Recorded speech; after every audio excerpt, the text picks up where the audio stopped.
Işıklarının gidişi, sokak lambalarının sönüşü, soğuk bir bodrumda ağlayışım, insanların seni anlayışım, son bakışım, kaçmayışım, dönüp arkama bakmayışım gibi. Koptu kış, her şeyi gördüm ama hep gizledim. Hep arayış, her şey düşse bunların gerçeğine.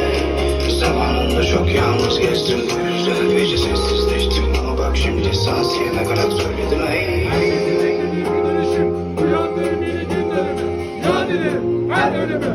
Emeğimden çekmeye çalışan yaşam Gözümün suratını saklayan Random herifleri Bilmiyorum, bilmiyorsun.